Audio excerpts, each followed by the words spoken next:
أنا فضلت ورا جوز بنتي واستدركته لحد ما حصل كل اللي في دماغي، واللي حصل بعد كده كبير قوي. جايز تكون قصتي فيها شبه من قصص كتير سمعتوها قبل كده، بس أنا متأكدة إن أنا قصتي مختلفة تماما. السلام عليكم ورحمة الله وبركاته، أهلا بكم معايا في قصة وحكاية جديدة. صلوا على النبي ويلا علشان نبتدي قصتنا النهاردة. أنا اسمي نجلاء، عندي دلوقتي 45 سنة. جوزي عوض، راجل موظف في المحليات، طول عمره ماشي جنب الحيطة، طيب وبسيط بس بارد قوي. حياتنا بقى كانت عبارة عن أكل ونوم ومصاريف وبس. بس أنا كنت حاسة إن أنا لسه شابة، مهتمية بنفسي وبروح الجيم، محافظة على نفسي في كل حاجة، وبلبس دايما لبس ما يبينش سني أبدا. كنت دايرة في البيت زي الفرسة المحبوسة، مش لاقية أي حد يهتم بيا ولا يرعاني. كنت ببقى أقول كفاية عليا بس نظرتي لنفسي وفرحتي بشكلي، وكمان نظرات الرجالة كانت بترضيني جدا في الشارع لما بمشي وأحس إن أنا مرغوبة من ده وده وده. أي نعم، ساعات كنت بزعل وأقول إزاي جوزي مش حاسس باللي الرجالة بتحس بيه ده، بس في نفس الوقت الموضوع ده كان بيرضي غروري، وكنت بحس وقتها إن أنا ست. لو عندي مناسبة أو رايحة مشوار دايما أحب إن أنا أبقى ظاهرة لافتة انتباه الكل، علشان كده كنت بهتم بنفسي أزيد من اللازم. عندي بنت سارة خريجة آداب، رقيقة وهادية خالص، طالعة على أبوها بالظبط، ولا ليها في اللبس ولا في المكياج ولا الاهتمام ولا في الدلع زي أي أم في الدنيا بتفرح لما حد يشكر في بنتها. إنما أنا بقى لأ، كنت بتضايق، كنت بحب الناس تقول إن أنا أصغر منها أو شكلي أحلى منها. إزاي إن هي بنتي؟ لأ مش لايقالي، أنا أحلى منها بكتير. كنت بفرح قوي بالحاجات الصغيرة دي، كانت بتبسطني زي العيلة الصغيرة. لحد ما جالها حتة عريس، بنت المحظوظة أحمد، شاب زي القمر، طموح وحاجة كده عضلات، حاجة كده تشرح القلب. أحمد كان شغال في مطعم مشهور، كان لسه في بداياته، بس نفسه في الأكل كان يجنن، شكله كان حلو، وده خلى الزباين تسأل عليه يا أختي بالاسم. وسارة بنتي من حظها إن هي كانت رايحة المطعم ده مع مجموعة من زمايلها، كانوا بيحتفلوا بعد ما خلصوا كليتهم، ومن حظها بالصدفة وهي طالعة من قلب المطعم وقعت منها شنطتها، ومن دون كل الناس اللي هناك أحمد يشوف الشنطة وهي بتقع ويمشي وراها علشان يديها لها هي ومجموعة البنات صحابها، ويلفت انتباهه شكل البت سارة. حب فيها إن وشها بريء كده وشكلها مكسوف، أصل أنا عارفة بنتي لخمة. لما راح يديلها الشنطة كانت في نص هدومها، وساعتها سألها على عنوانها واسمها وكانت مخطوبة ولا لأ، وبنتي ردت عليه بكسوف. مش هي كمان اللي رد، ده زمايلها اللي قعدوا يقولوله اسمها وهي ساكنة فين وكل التفاصيل دي، لما حسوا كده ان هو فعلا معجب بيها وبيسأل وبيستفسر علشان خطوبة وجواز. وجت حكت لي فعلا في البيت. بصراحة انا ما اهتمتش عشان ما كنتش لسه شفته، لحد ما فعلا لقينا اتصال لناس بتاخد ميعاد، ولقيناه جاي فعلا بعد كده. أول ما شفت أحمد ودخل علينا في البيت انبهرت. إيه الولد اللي زي القمر ده؟ قعدت قدامه متنحة، مش عارفة أركز في أي حاجة تانية. الولد ضحكته تجنن، عمال أبص على أسنانه، على شفايفه، على شعره، على عينيه، على حواجبه، كل تفصيلة في قلب وشه وهو بيتكلم كانت بتلفت انتباهي، حتى طريقته في الكلام. تحس الولد ده اللي هو مستحمي 10 مرات، شعره مسبسب وريحته حلوة قوي. من ساعة ما شفته وأنا هتجنن. يا بنت المحظوظة يا سارة. أبص كده لجوزي عوض وهو قاعد ومركز في الماتش، وإحنا جاي عريس بنته، وده قاعد عمال يبص على الماتش ولا مركز في حاجة ولا في تفاصيل ولا في قعدة، خلينا شكلنا في نص هدومنا. وابص كده على كرشه وابص على الولد اللي زي القمر اللي قاعد قدامي، وافتكر حتى بداياتي. أنا لما اتجوزت عوض ما كانش حلو ولا وسيم، اتجوزته كده وخلاص علشان طيب وغلبان ومحترم، وعلشان يعني نفس المستوى تقريبا، وحياتنا كانت كويسة ومظبوطة. لكن بصراحة ما عشتش أي حاجة في بداية جوازي تخليني أفتكرها وأفرح، بالعكس ما كانش فيه أي اهتمام من أول يوم، وبصراحة أنا ما كنتش مهتمة برضه. بس لما كبرت والعمر جري بيا، ساعتها حسيت إن أنا ناقصني حاجات كتير، تفاصيل كتير كنت محتاجة أعيشها في بداية جوازي، أيام الخطوبة. وكل ده بقى عاشته بنتي قدام عيني، وده خلاني غصب عني أغير منها وأحقد عليها كمان. لما كنت ببص في وش أحمد خطيب بنتي كنت بحس برعشة غريبة قوي جوايا، إن الناس النضيفة دي أنا ما شفتهاش غير في التلفزيون. وطبعا أحمد في اليوم ده وهو بيتعرف علينا وبيعرفنا على نفسه كان بيحكي عن طموحاته وأحلامه، ناوي يعمل إيه لما يرتبط بسارة، إيه اللي هيحصل، إيه اللي هيتم. لقيت الولا طاقة، عنده طموح ملوش وصف، بيحلم إن هو يسافر برا ويشتغل في فندق من الفنادق الكبيرة، وقعد يحكي المناطق اللي كان بيروحها هنا. ساعتها حسيت إن هو مش شكل بس، لأ، أنا اتهوست بجد بالولا من كتر ما كل حاجة فيه كانت عجباني. تممنا طبعا الخطوبة وأنا عيني كانت كلها غل وغيظ، مش عارفة إذا كان حد حس بيا ولا لأ، بس أنا حسيت من جوايا على قد ما أنا قابلة أحمد وعايزاه يبقى جنبنا وقريب مننا، على قد ما أنا هين عليا أرفضه. علشان اشمعنى أنا معيش الحاجات دي كلها. جاب لي بنتي شبكة تحفة، فستان آخر شياكة، وحتى الفرح بتاع الخطوبة كان راقي قوي. كانت كل حاجة مظبوطة أكتر من اللازم، كل حاجة حلوة بطريقة مش طبيعية. ولا زياراته لما كان يجي ويقعد معاها شوية ما بيبقاش هان عليا أسيبهم مع بعض في الأوضة. طبعا هو كان بيفكر إن ده خوف على بنتي أو إن أنا مش واثقة فيهم إن هما يقعدوا سوا. محدش كان عارف الحقيقة، أنا ما كنتش فعلا بسيبهم مع بعض بس علشان ما يتهنوش ببعض. الشوية اللي كنت بدخل المطبخ فيهم كنت ببقى قايدة نار من جوايا، كنت ببقى عايزة أعمله الأكل بإيدي، وفي نفس الوقت مش عايزة أسيبه يقعد مع بنتي شوية صغيرين علشان ما ياخدوش ريحتهم في الكلام. وسارة بقى بعد ما أحمد يمشي تقعد تحكيلي، أحمد قالي وخلالي وسوالي. أحمد يا ماما شخص جميل قوي، ده طيب خالص، ده شكله حبيني بسرعة قوي، أنا مش مصدقة. وهي تحكيلي والكلام ده زي ما يكون سكاكين تلمة كده بتقطع في صدري. ببقى مش عارفة أرد عليها أقول لها إيه. أنا عارفة إن هي ملهاش ذنب في اللي حصل لي، بس هي الوحيدة اللي قريبة مني، مفيش حد تاني ينفع إن أنا أغير منه. لحد ما كانت في مرة بنتي تعبانة، أحمد أول بس ما سمع في التليفون إن هي تعبانة لقيته جاي ياخدها علشان يودينا للدكتور. قلت له يا حبيبي مفيش داعي، قال لي لأ، أنا ما عنديش أغلى من سارة، وبعدين دي حاجة عادية، أي حد مكاني هيعمل كده، أنا مش بأفور ولا حاجة. بس أنا بصراحة كنت شايفاها أفورة منه. وخدنا وودانا للدكتور وجاب لها العلاج وفسحنا وخلانا نتغدى بره، وكان بيتعامل معاها بحنية مش طبيعية. تشوفوه هو بيبص لها، ولا وهو بيسندها وهي بتركب العربية، ولا واحنا عند الدكتور، عينيه مليانة حب بينط كده من عينيه. وطبعا سارة كانت فرحانة قوي لحد ما جه يوم الجواز. تممنا كل حاجة، كنت بجيب لها القمصان وبرصها لها في قلب الدولاب كده وانا متغاظة، وعمالة ادعي من جوايا يا رب الواد ده ما يكونش في الجواز قد كده، ما هي مش معقولة كل حاجة فيه هتبقى مظبوطة قوي كده، اي حاجة بس كده تهون عليا الاحساس ده.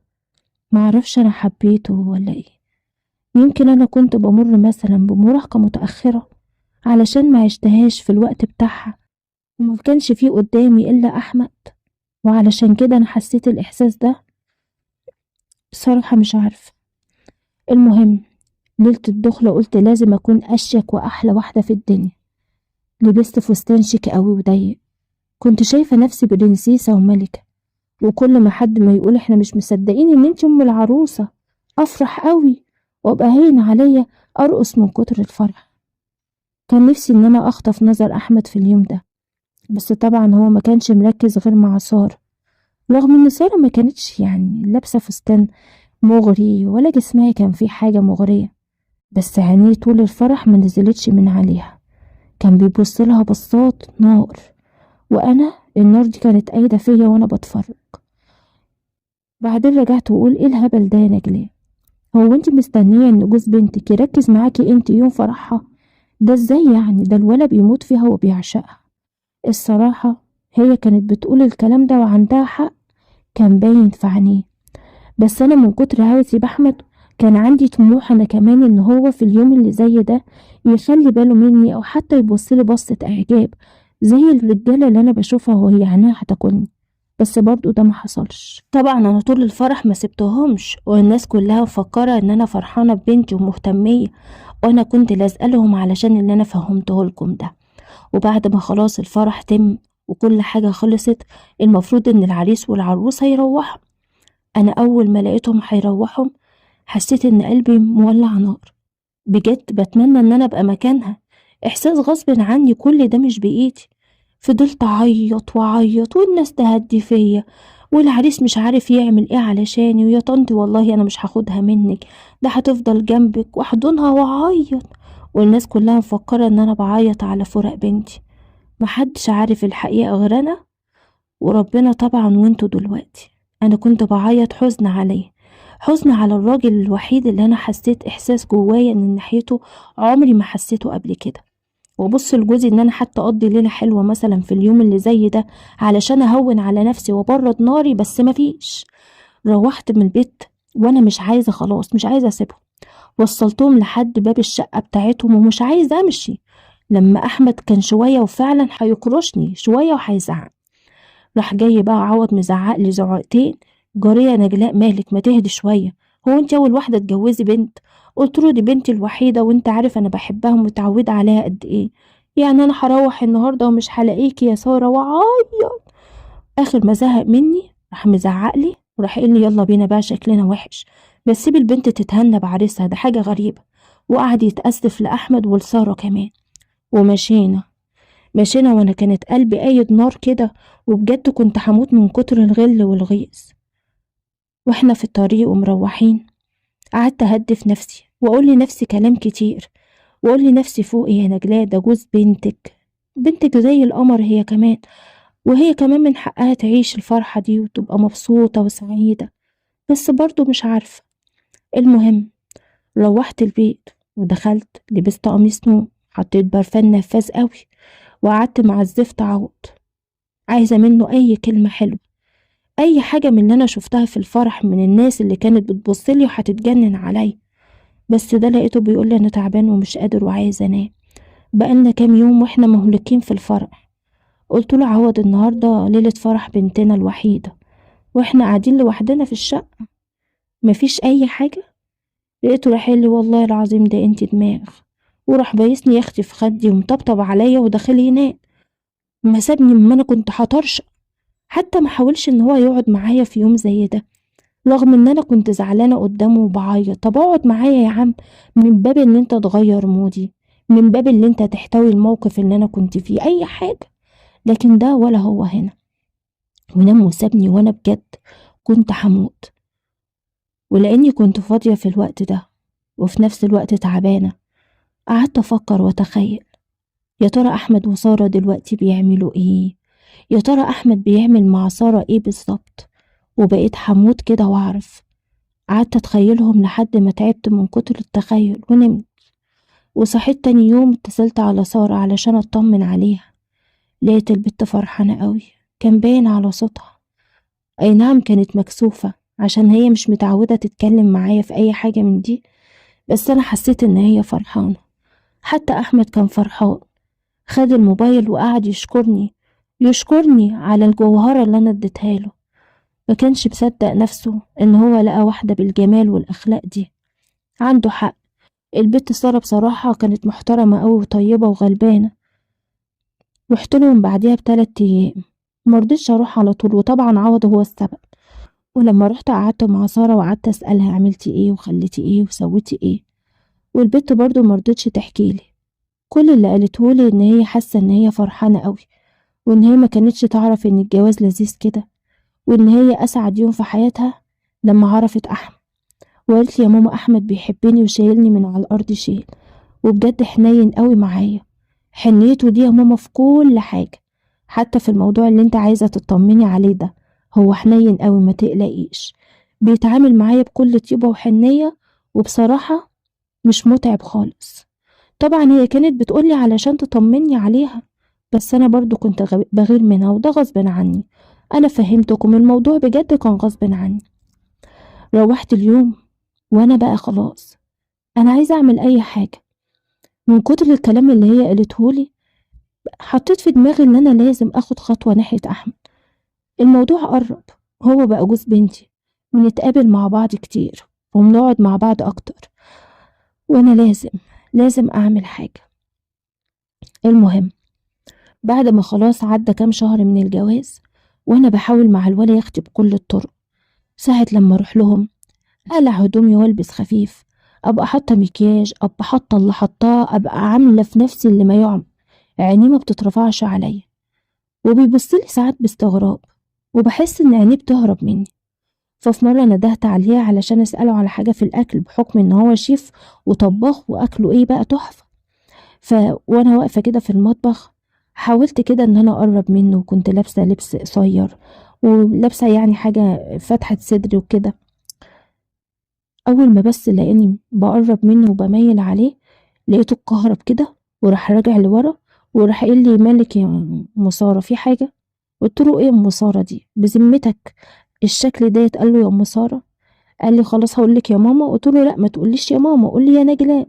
قال لي لا طبعا ازاي، انا اكيد يعني مش هقول لك باسمك كده عادي، كلمه ماما حلوه او طنط، خلينا في طنط طالما مش عاجباكي ماما.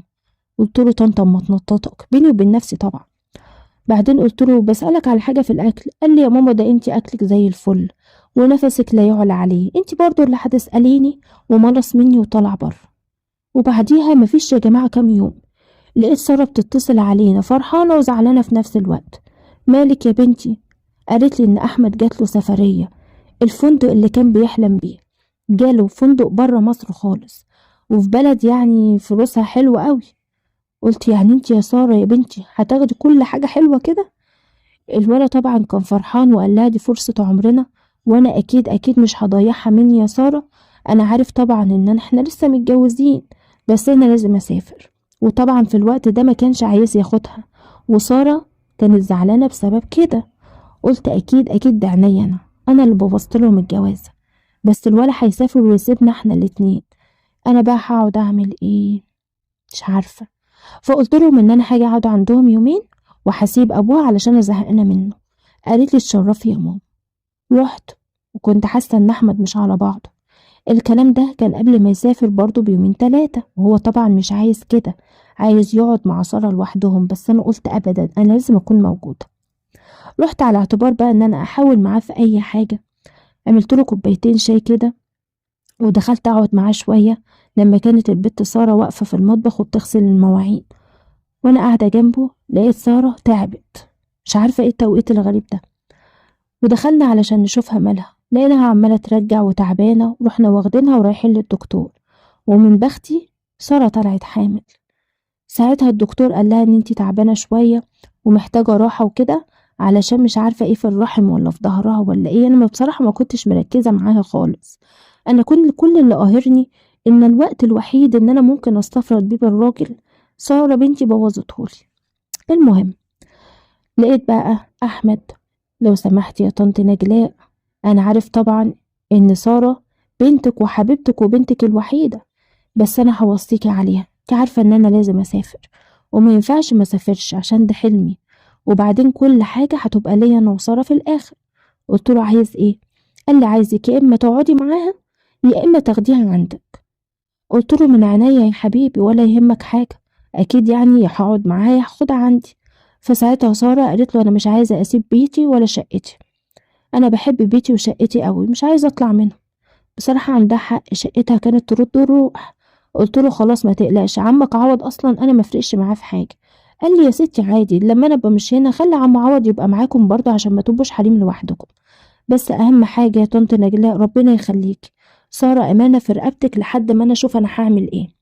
ان شاء الله باذن الله ربنا هيكرم واكيد هلاقي حل في الموضوع ده.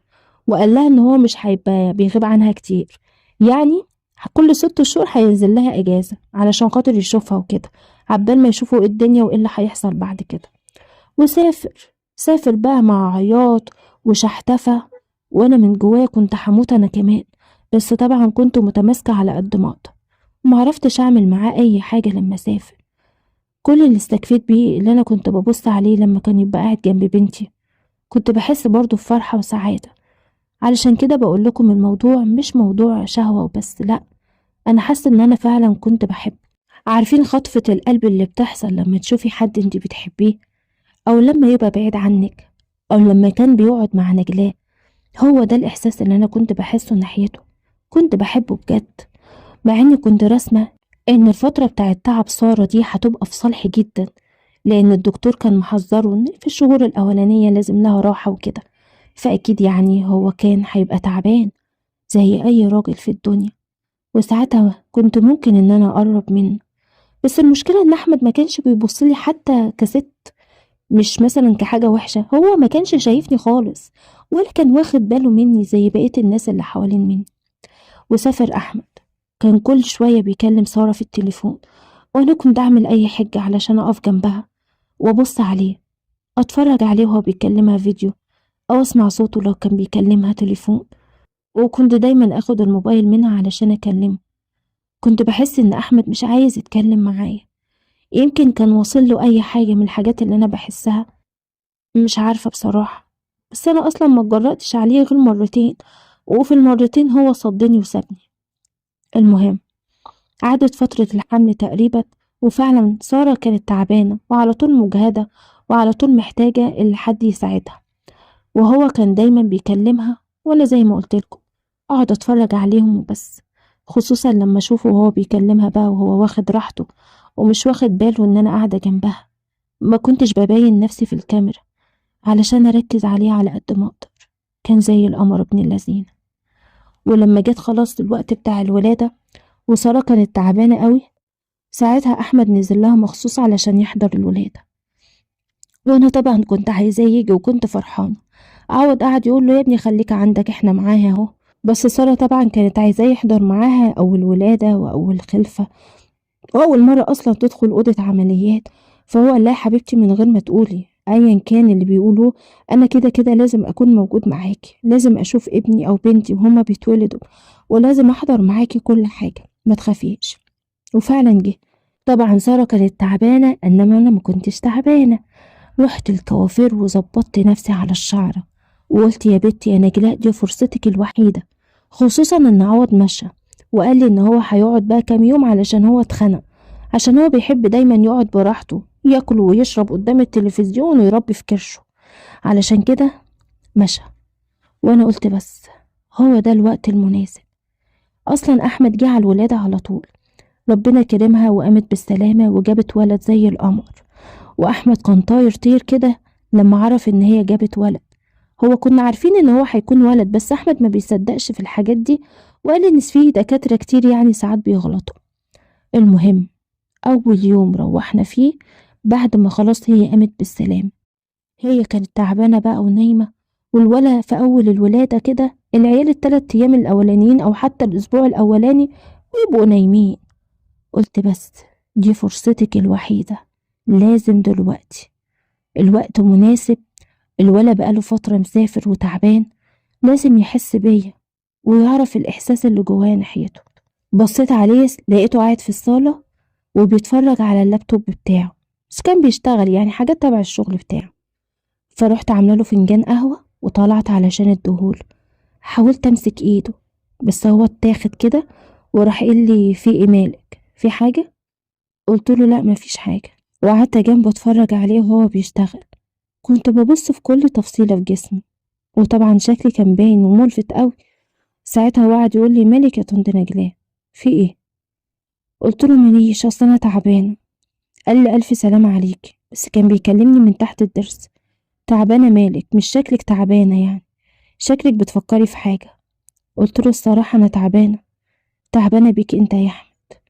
وشديته كده ناحيتي، حاولت ان انا اقرب منه او احط راسي على صدره، بس ساعتها لقيته بيزقني وبيقول لي هو انت اتجننتي؟ ايه العبطه اللي انت بتعمليها دي؟ انت ازاي بتعملي كده؟ انا بحترمك، انت حماتي وام مراتي، احترمي نفسك واحترمي جوزك واحترمي بنتك، وقبل كل ده اعملي حساب لربنا. انت اكيد اتجننتي. قلت له انت بتقولي نفس الكلمه دي تاني؟ ولسه بحاول اقرب منه وعايزه افهمه، لقيته قام وسابني. ساعتها دخلت الاوضه وانا قلبي قايد نار. رفضه ده جرحني وجرح كبريائي. ازاي مش شايفني؟ ازاي مش حاسس بيا؟ ازاي مش شايف جمالي؟ وعلشان خاطر ايه يعمل معايا كده؟ طلعت له تاني لقيته بيقول لي طنط انا همشي واسيب البيت النهارده بسببك، والله انا بحب بنتك ساره، بنتك محترمه ومؤدبه وانت ازاي امها، عكس الكلام اللي انا بسمعه دايما. يقولوا لي هي ازاي بنتك ديت ساره؟ مش لايقة عليكي خالص، ولا هما بيبقوا قصدهم كده ولا ايه؟ قلت له قصدك ايه؟ قال لي بصراحة انا مصدوم فيكي. انا عمالة اكدب نفسي واقول مش معقولة، واعوذ بالله من الشيطان الرجيم، ولا اكيد مش قصدها كده، وان بعد الظن اسم. مش متخيل بصراحة ان واحدة زيك انتي تكون ام سارة الملاك اللي نايم جوه ده. انت شايفة بنتك تعبانة وجاية بتعملي ايه؟ قلت له ما انت ما كنتش هنا اعمل لك ايه يعني؟ انا كنت عايزاك تحس بيا وتعرف ان انا بحبك. قال لي طفي من بقك، ايه اللي انت بتقوليه ده؟ بتحبيني؟ يعني ايه حب اصلا؟ اللي انت بتقوليه ده جنان، انت اكيد فيكي حاجه غلط. بقول لك ايه، انا داخل البس وامشي ومش عايزه اشوف وشك تاني، وانا مش عارف بجد هقول لبنتك ايه على اللي انت بتعمليه ده، ولا هقول لها انا رحت فين. ساعتها هديت الدنيا معاه تمام، وقلت له خلاص خلاص انا داخله انام. بصلي وهو عنده حذر كده من ناحيتي، بس اكيد كان عارف ان بنتي نايمه جوه وانا مش هقدر اعمل حاجه، ودخل واختفى من قدامي. وساعتها انا قلت لازم اخد حقي منه، لازم. دخلت خدت دش، اتزينت، حطيت اكتر برفان عندي ريحته نفاذة، ولبست قميص نوم تحفة يجنن، ودخلت عليه الأوضة اللي هو قاعد فيها، وقفلت الباب وتربسته. وأحمد بقى لما شافني بالمنظر ده اتجنن. قال لي فيكي ايه؟ انت عايزة مني ايه يا ست؟ انت حرام عليكي، روحي ربنا بقى، بنتك جوه، انا مش عايزة اصوت ومش عايزة الم الناس، بنتك حساسة، ده لو عرفت حاجة زي كده ممكن يجرالها حاجة، انا بجد مصدوم فيكي مش مصدقك. وبيمسك التليفون. قلت له انت عارف لو ما جيتش دلوقتي وعملت كل اللي انا عايزاه، انت مش متخيل انا هعمل ايه.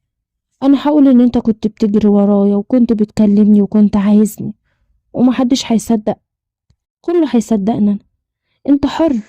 انا عندي استعداد دلوقتي اصوت واسمع سارة وهي نايمة جوه، واعرفها ان جوزها عايز يعتدي على امها. فالموضوع في ايدك والكرة في ملعبك، شوف انت عايز ايه، تعمل كده معايا ولا تتفضح. ما افتكرش يعني ان اللي هيحصل بيني وبينك ده يزعلك قوي كده لدرجة ان انت تفضل الفضيحة عنه. مش معقولة، انا مش مصدقة نفسي. قلت له على فكرة يا احمد، في رجالة كتير قوي يتمنوا اللحظة دي معايا، بس انا بحبك انت، انا مش وحش. انا لو ست وحشة كان زماني عملت كده من زمان مع اي حد.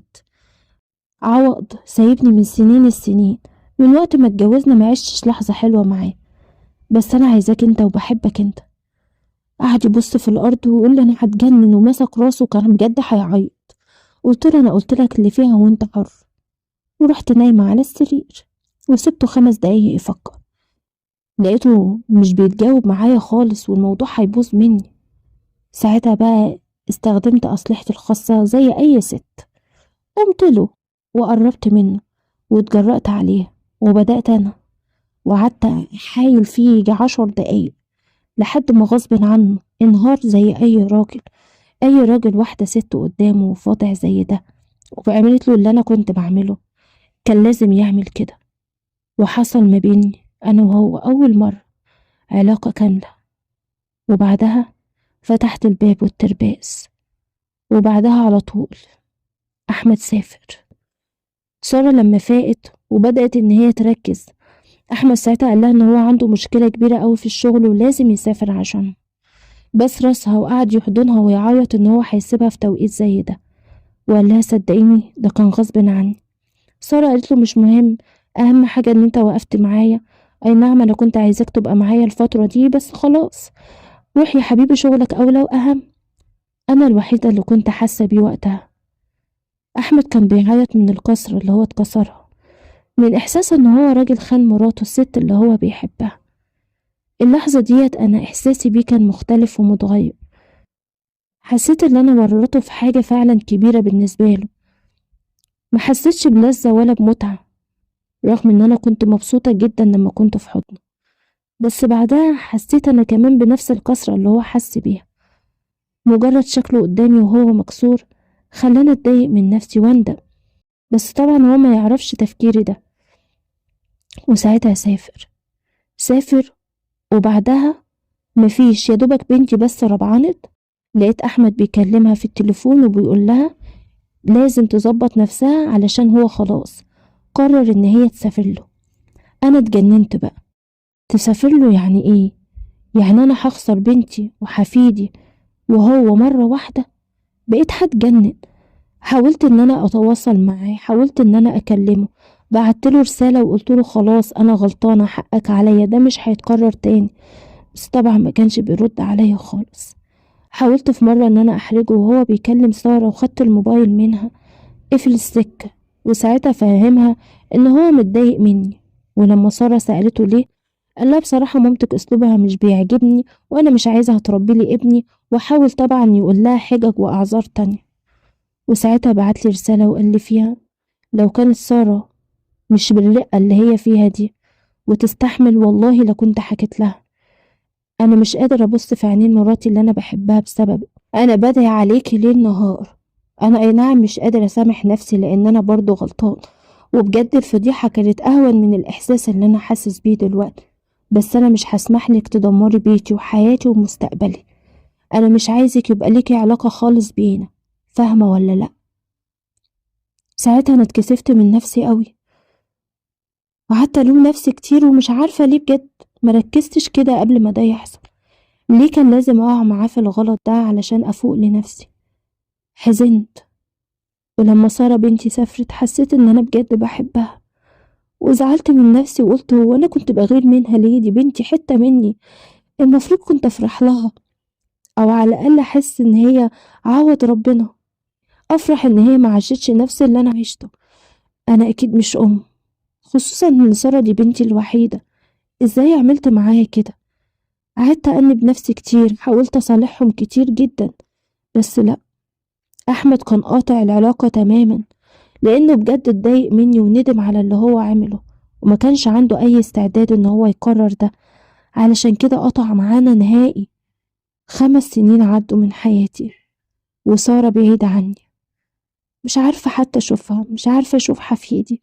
ما بينزلوش أجازات خالص. ساعتها أنا حسيت بندم فظيع وزهدت في كل حاجة. ما بقتش ألبس، ما بقتش أتمكش، بقيتش أحس بنفسي ولا بجمالي ولا بحلاوتي. بطلت أبص في المراية على جسمي وأفرح بيه. حتى بطلت إن أنا أحب إن أنا ألفت انتباه الناس. أنا اتغيرت 180 درجة من بعد اللي عمله أحمد معايا. خد مني أهم حاجة في حياتي، وأنا بجد ما كنتش حاسة بنفسي ولا حاسة باللي أنا بعمله. هو اللي فوقني ورجعني لنفسي. ساعتها بقيت ببص لعوض بنظرة تانية خالص، نظرة راجل شايلني شيل من ساعة ما اتجوزنا. حتى الكرش اللي عنده وحتى طريقته، ده الكلام ده بعد كام سنة جواز. حياته وروتين حياته هو اللي خلاه يبقى كده. ساعتها بقيت بقول لنفسي هو انا ازاي ما كنتش شايفة كل ده، وش معنى دلوقت؟ ولسه ببدأ ان انا اتغير مع عوض، احس بقيمته رغم ان هو فعلا مهملني. يقوم ربنا يقول لي استني، في مفاجأة تانية، ويموت عوض في يوم وليلة ما لقوهوش جنبي. دي كانت قطمة وسط كبيرة. ساعتها عرفت ان انا كنت بحبه، في حب تاني خالص غير الحب اللي انا كنت عارفاه.